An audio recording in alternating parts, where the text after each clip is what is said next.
I want to talk to you today about reaching rock bottom. Where's that? It's at the bottom. And the reason that I want to talk about it is because I'm getting there with my hair. But there's also other... Look at it! It looks like a wave. It should never look like that. I'm not Justin Bieber in 2016. At least I think I'm not. The power of actualization.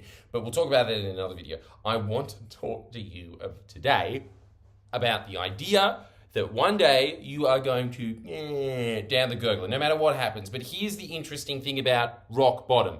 Everyone has a different rock bottom. Some people's rock bottom is, oh no, I didn't get a Chanel bag. I got a knockoff from Taiwan, but it looks exactly the same. I can't live like this. And that causes them to freak out and go into crisis mode. And then there's other people that, my entire family's been killed, but I'm still alive, Do you know? Do you actually fucking know? You don't, do you? Otherwise you wouldn't be watching this channel. So shut your fucking mouth and listen. How scary is it when somebody bares their teeth at you? Shut your fucking mouth. Yeah. When you reach rock bottom, whatever your personal rock bottom is, because remember we're always talking about the fact that everybody has their own little activation modes in their head, their concept of reality, that I should not be crushing it this hard, as methed up ski instructors would say. And the other one is, I should not be bumming out this hard. Speaking of waves, surfers, they're sort of related to skiers. The surfers, skiers of the ocean, I would say. And yes, so whenever you are in either of those things, your brain just goes and puts the power down and forces you to just go into your own normal mode of habits. And every time that you start hitting this, it goes... And the reason I'm thinking about this is because a friend of mine got dumped by a Tinder squeeze. Now, to anybody that's a baby boomer, that's what's known as dating has essentially become Uber Eats. And so everybody just spirals through endless amounts of pussy or cock, whatever your preference might be. Endless. Just, no. Yeah, I could do with some Thai tonight. That's what happens in the world of dating these days. It's disgusting, isn't it? But anyway, every now and then, it's just on hyper mode. Every now and then you find one that you actually want to keep. And this person really did want one, but just like what happens with normal dating relationships these days, the other party had 5 other people that they were dating at once, which is just normal. I think everyone is just polyamorous now. And so they picked one of the other people. So they didn't have the same feelings. Is what I'm trying to say there. They didn't feel about each other in the same way. Very diplomatic way of saying, you got dumped, bitch. But they, as a result, started to go into a spiral. And they did that thing where you just curl up in a little ball and there's a bunch of tissues around you. I went out on 3 dates with that person and they were marginally better than other dates I've been on. And in that process, something incredible happens. When you hit that moment of, no, can't handle this, this is too much, you put on Katy Perry's, I've got the eye of the tiger. And then you get up, you dust yourself off, and then you think, no, all of these things that have been swimming in the back of my head that I could make, they've all been put into perspective. I think a lot of it has to do with the fact that you have been depressed on the ground like dogs do most of their life, and because they've just got no other goals in life. And so everything else just gets taken out. It's like when someone dies, you know how people always say it really just puts life into perspective when that happens? I think the same thing happens when you hit rock bottom for whatever reason it is, financial difficulties, girlfriend, whatever. What happens after that is your brain goes through a breakthrough. And in that breakthrough, you start to see how your life should be prioritized properly. But the thing is, it doesn't always have to happen from a tragedy. It can also happen from just out of dumb luck, something amazing happening in your life, and then you go, duh, and then suit out. Like me, for instance, because I'm constantly winning, that happens to me. But I swear to God, it does. Like, this is another important point about just listening to self-help and getting these ideas drilled into your head. You have a lot less, and a lot more, wow, I'm even more awesome than I thought. That happens more because you just kind of geared your life into that. I'm always talking about the positive spiral up or the positive spiral down. So if you're down here more, you get more tragic moments where life makes you change. And in the process of that, in the process of forcing you to change your behaviors, it's actually raising up where your scope is of, no, I'm not letting that happen again.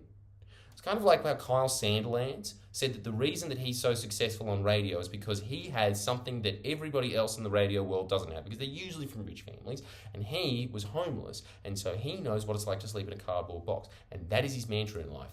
I'm never going back in that box. Even though he owns like 6 mansions across the globe now. I'm not going back there. And so that's what drives him in life. It's given him a superior psychology. So what I'm saying is, if you're clicking onto this because you feel like you are in one of those spirals, that you're in that little ball in the corner sooking to yourself, first off, can I say, you're a fucking wimp. Get over it. You suck. You have every right to be in that little ball. And I hope that you get shot out of a cannon and into the sun.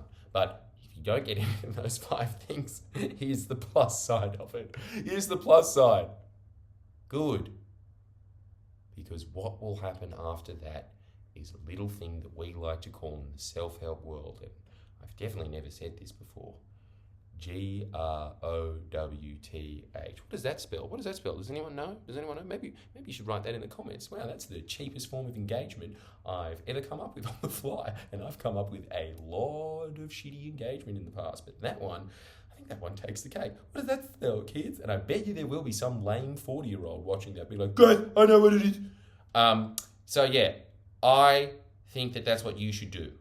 I think that that's what you should recognize when you hit rock bottom. There's a couple of things that I will help you with this. So just recognize this. It's good that you're there, because as a result of being there, you won't just have one life change. You probably won't get that. Like if it's a breaking up with a girlfriend or boyfriend or whatever, that's probably not coming back unless you're in that strange on-again, off-again relationship that I think every rom-com in the noughties was made about. Just like, I just can't get this person out of my life. But failing that, you probably won't get the thing that puts you there. But what put you there is a gift, because it will correct a bunch of other things in your life. So you should celebrate that. I know that emotionally you don't feel that at the moment, but look back at that in 6 months' time and you will have clear perspective of, thank God that happened. I'll tell you a real rock bottom moment of my life was when I was in university and I was studying politics, and I thought, I hate this. This is terrible. I hate everybody here. They're all a bunch of selective school pricks and private school pricks, and they just have that kind of attitude, and it just didn't gel with me at all. Being like, some rapscallion that likes to do dancing like Billy Elliot, yeah? And so I... Remember that movie? I don't want to be a boxer. I want to be a ballet dancer. And I'm heterosexual as well. Right? And so that was me, though. That is my life.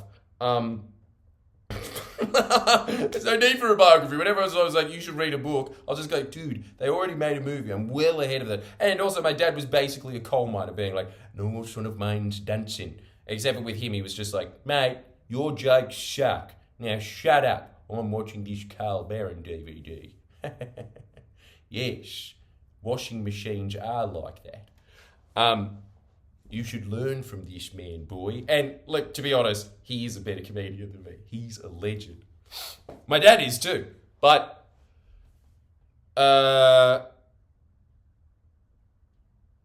if you are in that zone in life, if you are in that zone of feeling like this is your lowest ebb, that's a great thing, because also know this, there will be people that will be at your level and they'll be pretty low. And to them, that would be their normal life. Everything is in a spectrum. So if you are feeling that about, oh, this girl didn't respond to me, just know that that's probably better than like 50% of the population. There are a lot of crackheads that live in the gutter. Yeah? And so they'd be wanting that problem.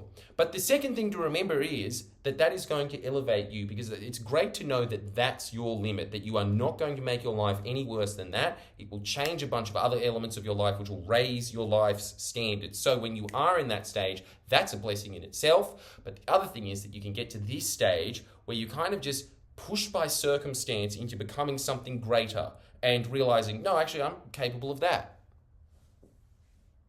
There's those two options at play here. So I suggest that you take advantage of both. I really highly do suggest it. I suggest that you should be pushing for more moments in life of breaking that hypnosis.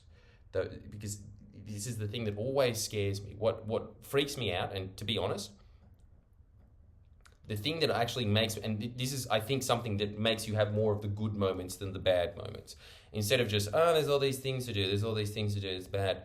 I think that you will have more of these good moments in life. Self-help would have really dug into itself, and you would have been mastering the best you that you can be, that you are having more of these problems. That happens when you start to have this realization more and more. My life has been the same for a while, and that starts to make you a little nervous, as opposed to most people who think, good, it's exactly the same as yesterday. Huzzah! I'm winning! When you realize that, no, that's the real danger zone. That is like that island in the life of Pi that slowly kills you. When you have that realization, you start having more of these and less of these. And these crises are much, much better than these ones. Like, one of my big crises was last year, like, oh my God, I've had a slight view dip. Fuck! But when I look back at it, it's still the envy of 99.9% of YouTubers. The absolute envy. They would kill for that level of views. So it's all relative. But that's what I'm saying, is you want to make your intolerance pretty damn intolerant. That's what you're looking for in life. But just in general, know that breaking points are good. And this is the other thing as well. You know that the Friendly Geordie story that I did before? There was a lot of these. There was constantly these. Because I had in my head that I was nowhere near the standard that I would accept for my life. So I had a lot of rock bottoms hitting. Dish, dish, dish, dish. And I understand again that is because most people have a lower pain threshold. I think if anything, you should be trying to aim to raise your pain threshold. So anyway, this is just a reminder of that, because there will come a day when you have that, where you feel like this is so much worse than any relative day that I can remember. And when that happens, thank your lucky stars. It has taken you out of hypnosis. And so you can reprioritize your life, is what I'm saying. I think I've said that more than enough times, and so that's why I'd like to say, make sure that you sign up to the Jordan Shanks Patreon account. And if you do that, you will have the bounty of extra videos that are even better than this video. Not in quality though, they're probably arguably worse, because I usually film them a little bit after this, and I have even more of a sweaty arm patch under here, because this office is a oven. It's cheap though. I like the fact that I'm Scottish.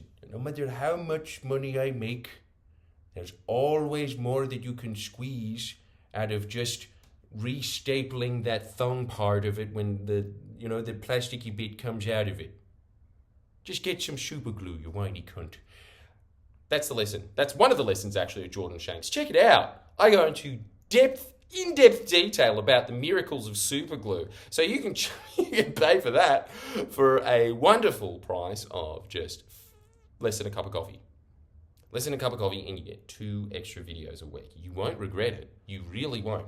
Because think about that moment, right? Just what I gave you for free, that is going to come in handy one day. And it will not only lessen the emotional severity of it, but you will get more out of your breaking point. If you identify when that lowest ebb is, when you hit rock bottom, when you identify it and you're experiencing it in real time and you think, this is when I'm going to start reprioritizing my life, it's kind of like lucid dreaming, where you can take control of your dreams, and as a result of that, you can sort out your own subconscious problems.